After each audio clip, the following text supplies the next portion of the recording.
Baik, Assalamualaikum warahmatullahi wabarakatuh. Perkenalkan saya Rizky Riba dengan NIM 1901013116. Di sini akan menjelaskan sedikit mengenai laporan saya yang berjudul Penerapan Estimasi Linear Regression untuk Memprediksi Hasil Nilai Kuesioner Mahasiswa. Untuk yang pertama yaitu pendahuluan, data science ialah salah satu ilmu yang semakin dibutuhkan di perusahaan ataupun organisasi. Jadi perusahaan ini untuk mengembangkan bisnis berdasarkan data yang dimilikinya.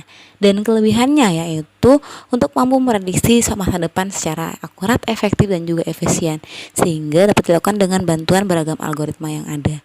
Untuk linear regression ialah salah satu algoritma yang dapat digunakan oleh data science dan tergolong pada algoritma supervised learning. Nah, algoritma ini menggunakan prinsip regresi untuk membuat model prediksi untuk target variabel. Yang ketiga yaitu estimasi yang hampir sama dengan klasifikasi, kecuali variabel target lebih ke arah numerik daripada ke arah kategori. Model dibangun menggunakan record lengkap yang menyediakan nilai variabel dari target sebagai nilai prediksi. Selanjutnya, peninjauan berikutnya estimasi dari variabel target dibuat berdasarkan nilai variabel prediksi menggunakan metode estimasi yang ada. Yang kedua yaitu penelitian yang berhubungan. Untuk penelitian ini saya menggunakan dua jurnal. Yang pertama dengan judul Implementasi Data Mining Estimasi Ketersediaan Lahan Pembuangan Sampah menggunakan algoritma regresi linear oleh Robianto. Jadi metodenya yang digunakan adalah sama menggunakan algoritma regresi linear. Dan hasil penelitiannya merupakan hasil prediksi yang sama.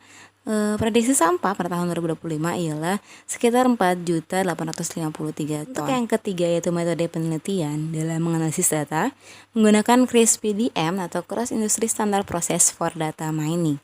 Jadi yang pertama untuk langkah-langkah penelitiannya seperti alur penelitian di bawah dengan melakukan pengumpulan data hasil kuesioner dan disimpan dataset dalam bentuk file CSV. Yang keempat yaitu hasil dan pembahasan. Untuk pembahasan pertama itu persiapan data. Hasil proses pengolahan data yang digunakan disimpan dalam bentuk file CSV dalam tabel berikut ini diolah sebanyak 800 baris dan 7 kolom. Selanjutnya itu menyiapkan library dan data. Proses awal dilakukan perhitungan analisis regresi berganda dengan menggunakan bahasa pemrograman Python dengan menentukan library yang digunakan dalam proses analisis dan memindahkan data ke drive. Berikut ini hasil proses running script yang dapat ditampilkan pada gambar. Selanjutnya itu membersihkan data untuk melakukan pengecekan terhadap isi dataset yang digunakan. Jadi gambar berikut ini merupakan hasil pencarian data kosong. Yang selanjutnya yaitu proses penghapusan data dan proses pengecekan kembali apakah ada data kosong. Berikut ini gambar perintah dan hasil penghapusan data. Yang keenam, korelasi antar data.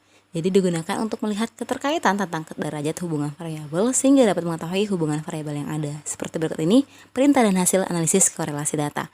Selanjutnya untuk menghitung hasil regresi linear, dilakukan untuk menghitung library yang digunakan dalam library sekalian. Berikut ini proses penghitungan nilai koefisiennya. Yang ketujuh yaitu evaluasi untuk model linear regresi. Jadi untuk model linear regresi sendiri dapat dilakukan dengan beberapa cara, misalnya oleh MAE atau MSE ataupun RMSE. Jadi berikut ini gambar hasil perhitungan MSE dan RMSE. Selanjutnya data asli dan data prediksi yang dilakukan untuk perbandingan antara nilai Y awal dengan nilai Y prediksi. Berikut ini proses dan hasil perhitungan berdasarkan data asli dan dengan data prediksi. Selanjutnya itu hasil Y asli dengan Y prediksi dalam bentuk grafik. Hasil grafik memperlihatkan antara data asli dan data prediksi. Berikut ini menghasilkan selisih angka antara data aktual dan juga data prediksi yang cuma sedikit. Library lain dapat digunakan untuk melakukan analisis regresi ialah dengan menggunakan library stats model. Jadi berikut ini hasil perhitungan dengan library stats model pada gambar. Selanjutnya yaitu proses pengujian data. Adapun proses pengujian data menggunakan aplikasi pengujian Rapid Miner 5 terhadap hasil perhitungan prediksi sampai dengan tahun 2025 menggunakan algoritma regresi linear seperti itu juga pada gambar. Adapun kesimpulan dapat ditarik bahwasanya analisis regresi bertujuan untuk mengetahui pengaruh dari suatu variabel terhadap variabel lainnya. Jadi analisis regresi ini dapat digunakan untuk memahami variabel-variabel bebas mana saja yang dapat berhubungan dengan variabel terikat serta untuk mengetahui bentuk hubungan tersebut. Baik, terima kasih banyak atas waktunya telah menonton. Sekian dari saya. Wassalamualaikum warahmatullahi wabarakatuh.